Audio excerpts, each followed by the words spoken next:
Welcome to Vivas One Educational Foundation, your gateway to success. Explore classes in UPSC, Defense, WBCS, Combined Course, CAT, CLAT, and many more. Subscribe now for expert guidance and quality education. Hello everyone, welcome to Vivaswan educational foundation. तो आज हम biology के एक और lecture में हम बातें करेंगे। आज बहुत ही इंपॉर्टेंट चैप्टर होने वाला है हमारा ये फोटोसिंथेसिस। तो चलिए स्टार्ट करता हूँ मैं फोटोसिंथेसिस को। यहाँ पर क्या होता है फोटो सिंथेसिस। फोटोसिंथेसिस में हम क्या पढ़ते हैं मेनली कि किस तरह से प्लांट अपने खाने को, अपने फूड को प्रिपेयर करते हैं, उसे हम यहाँ पढ़ेंगे। तो अगर अभी तक आपने हमारे चैनल को सब्सक्राइब नहीं किया तो अभी सब्सक्राइब कीजिए विवासवान एजुकेशनल फाउंडेशन को। और हमने अभी तक यहाँ पर फिजिक्स के, केमिस्ट्री के सारे लेक्चर्स को अपलोड कर रखा है और बायोलॉजी अब एंड होने वाला है। बहुत ही कम दिनों में बायोलॉजी को भी खत्म कर दूंगा। तो मैं उम्मीद करता हूँ कि आपने सब्सक्राइब कर रखा होगा और सभी लेक्चर्स को ज़रूर एक बार देख रखा होगा। तो अगर मैं बातें करूँ, डेफिनेशन की बातें करूँ कि क्या है डेफिनेशन ऑफ फोटोसिंथेसिस। तो देखिए फोटोसिंथेसिस होता क्या है। फोटोसिंथेसिस क्या है? It is the process by which autotrophic, या फिर हम लोग ऐसे कर सकते हैं, ऑटोट्रॉपिक कौन होता है? ऑटोट्रॉपिक मेनली प्लांट्स होते हैं। Autotrophic organism use light energy to make sugar. तो मतलब क्या? Sugar and oxygen. तो मेनली क्या होता है कि कार्बन डाइऑक्साइड इन्वायरमेंट से आते हैं, साथ में उसके साथ 6 मॉलिक्यूल ऑफ वाटर को वो एब्जॉर्ब करता है। वाटर को कौन? प्लांट। और अपने लीफ में जा कर के लाइट एनर्जी को यूज़ करके सिंथेसाइज करते हैं शुगर के फॉर्म। शुगर में कौन से शुगर को करते हैं?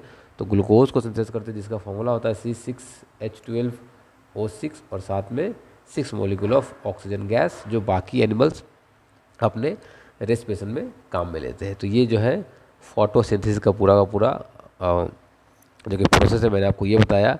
अगर मैं आपको बताऊं कि फोटोसिंथेसिस जो है प्रोसेस, ये होता कहाँ पे है और फोटोसिंथेसिस के प्रोसेस में प्लांट के सेल का कौन सा ऑर्गेनेल काम में आता है, तो अब मैं यहाँ पर आपसे बातें करूँगा कि साइट ऑफ फोटोसिंथेसिस की हम बातें करते हैं। मैं ज़रा वाइट कलर का ले लूँ। चलिए, तो अब क्या करते हैं हम लोग बातें करेंगे साइट ऑफ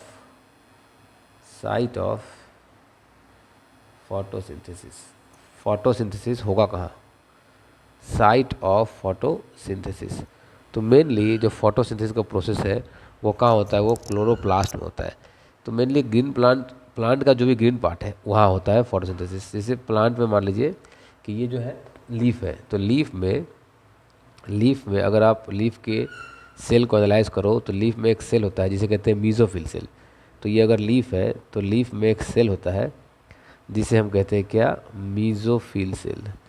अब क्या होता है कि इस मीजोफिल सेल में अगर आप ध्यान से देखोगे तो आपको एक इस टाइप का एक सेल ऑर्गेनेल दिखेगा, जिस सेल ऑर्गेनेल को हम क्या कहते हैं? क्लोरोप्लास्ट।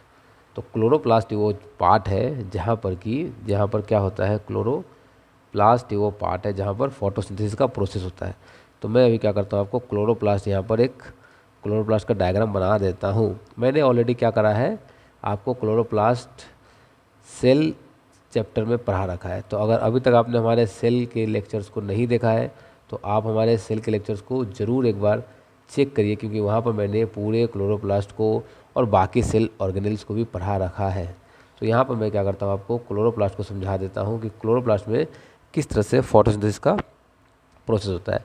तो क्लोरोप्लास्ट जो है वो एक double membrane bound cell organelle है। तो अगर मैं यहाँ पर बनाऊँ तो ये एक double membrane bound cell organelle है क्लोरोप्लास्ट। इसके बीच में ये जो है एक सिंगल को हम कहते हैं थाइलाकॉइड। अगर मैं इस एक सिंगल को लेके चलूँ तो इसको हम लोग कहते हैं क्या? थाइलाकॉइड। मैं इसे भी आपको डिटेल में नहीं पढ़ाऊंगा क्योंकि इसको मैंने ऑलरेडी सेल चैप्टर में पढ़ा रखा है। अगर आपने हमारे सेल के लेक्चर्स को नहीं देखा है तो आप उन्हें जाकर जरूर चेक कीजिए। और इस पूरे को हम लोग बोलते हैं क्या? ग्रना। इस पूरे को हम लोग क्या कहते हैं? ग्रना कहते हैं। और ये खाली स्पेस कहलाता है स्ट्रोमा। अब इस थाइलाकॉइड को अगर आप बाहर बनाओ इनलार्ज करके, मैं एक थाइलाकॉइड को बाहर बनाता हूँ, तो ये हमारा हो गया क्या, थाइलाकॉइड।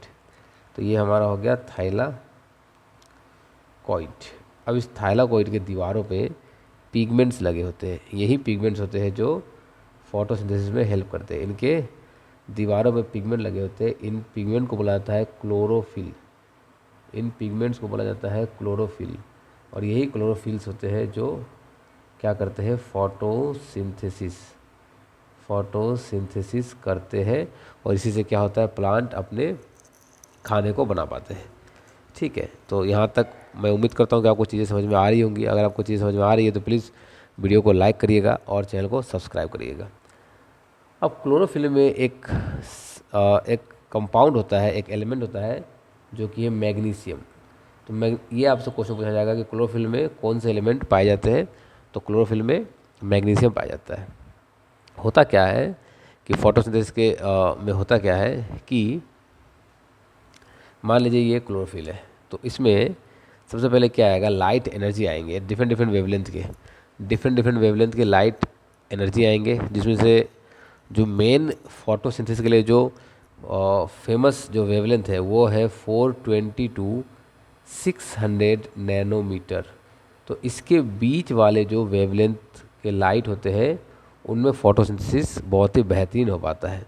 तो नॉर्मली क्या होता है कि फोटोसिंथेसिस में पहले लाइट आकर के स्ट्राइक करता है अलग अलग मॉलिक्यूल से, जो लाइट एनर्जी को ट्रैप करते हैं, और उनसे वो क्या करते हैं, फॉर्मेशन करते हैं फूड, कार्बोहाइड्रेट को, ग्लूकोज को।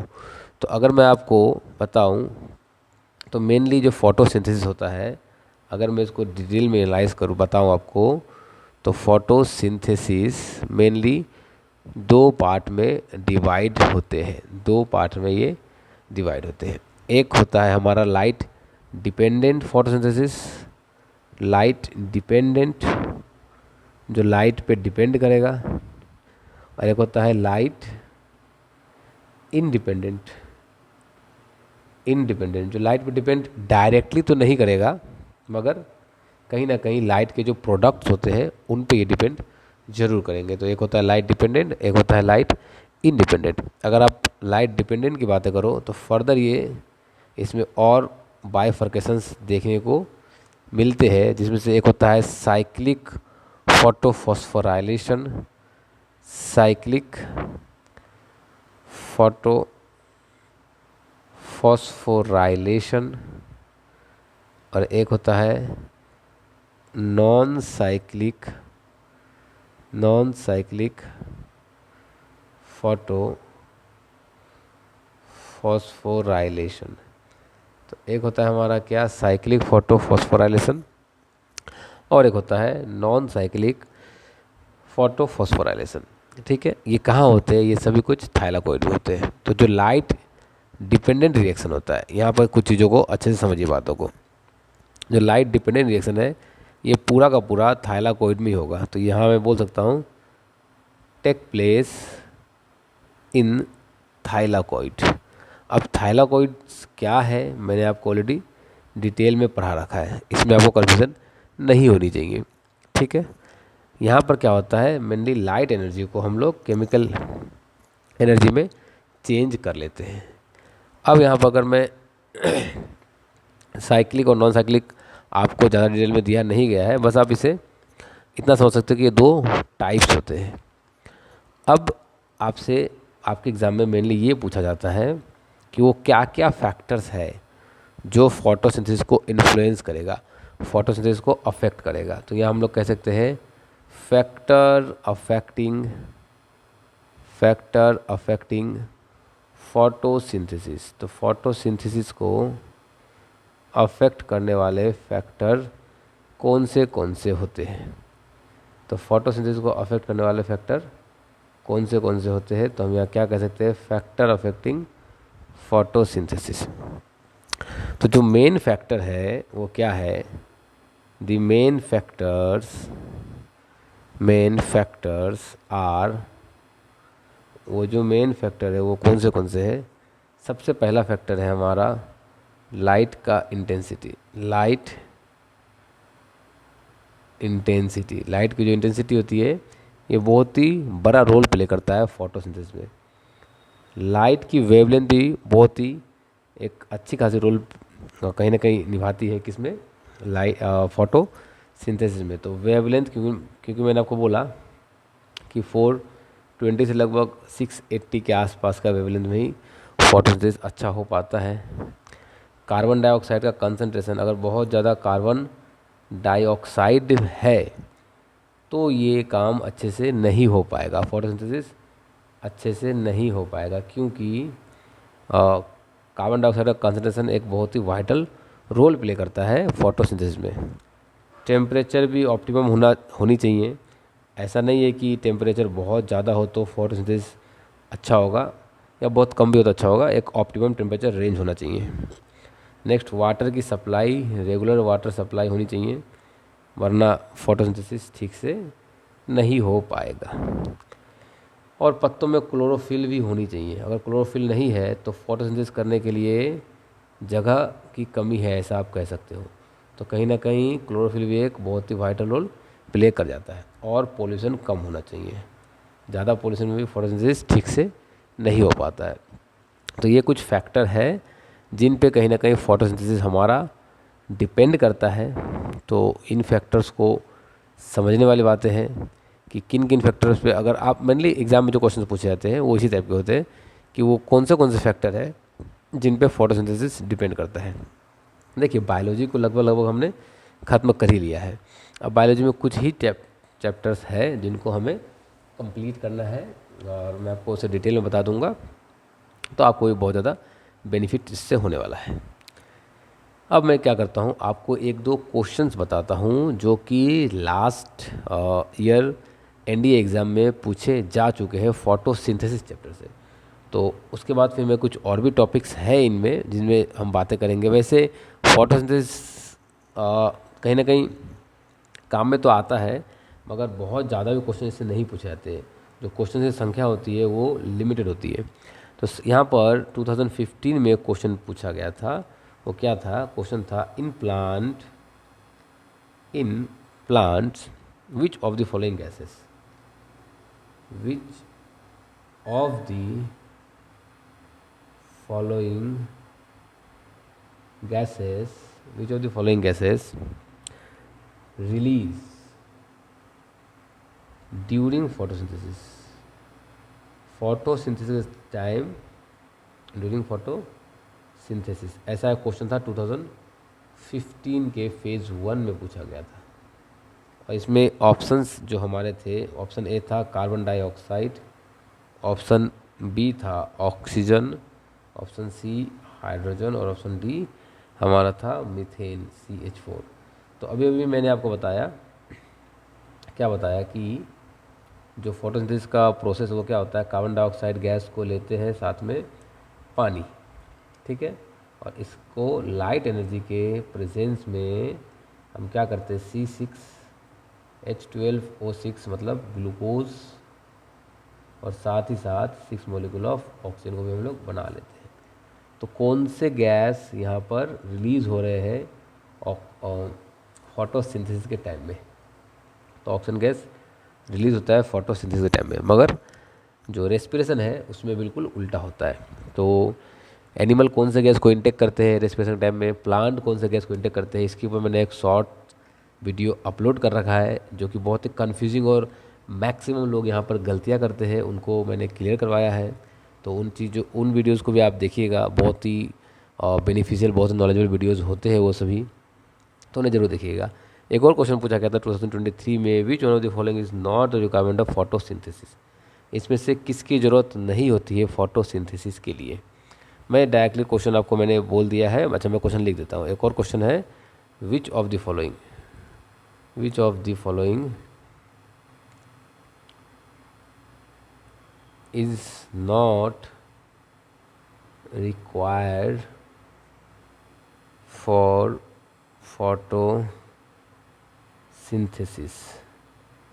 कौन सी फोटोसिंथेसिस के लिए कौन सा इंपॉर्टेंट नहीं है। पहला है क्लोरोफिल,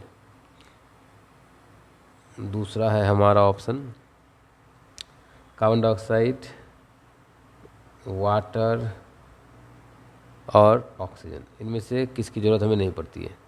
तो देखिए क्लोरोफिल तो चाहिए, कार्बन डाइऑक्साइड चाहिए, वाटर चाहिए, ऑक्सीजन नहीं चाहिए। ऑक्सीजन नहीं चाहिए क्योंकि ऑक्सीजन तो हमें मिलेगा, तो ये भी हमारा एक ऑप्शन हो सकता है कि ऑक्सीजन हमें नहीं चाहिए होता है। देखिए फोटोसिंथेसिस से बहुत ही ईजी क्वेश्चन पूछे जाते हैं, कुछ खास नहीं, कुछ भी हार्ड नहीं पूछा जाता है, बहुत ही आसान सरल क्वेश्चन पूछे जाते हैं और फोटोसिंथेसिस में बहुत ही कम पढ़ना पड़ता है। बहुत ज़्यादा डिटेल में ये चीज़ें आपके सिलेबस में नहीं है, बहुत ही लिमिटेड पोर्शन में इन चीज़ों को डिस्कस करा जाता है। मैंने उन बातों को आपसे डिस्कस कर दिया। मैं उम्मीद करता हूँ कि आपको चीज़ें समझ में आई होंगी। अगर आपको वीडियो पसंद आई हो तो प्लीज़ वीडियो को लाइक करिएगा। अगर आपने अभी तक हमारे चैनल को सब्सक्राइब नहीं किया है तो हमारे चैनल को ज़रूर सब्सक्राइब कीजिए। और हम 20 अगस्त से एक कैंपिंग स्टार्ट करने जा रहे हैं हमारे ऑफलाइन सेंटर्स में।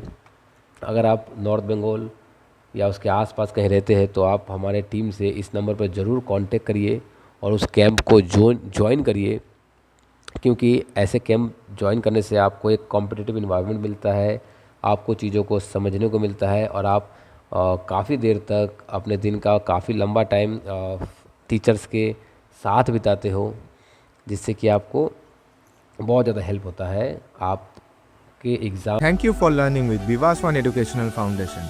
For contents like this, follow us on Facebook and Instagram today.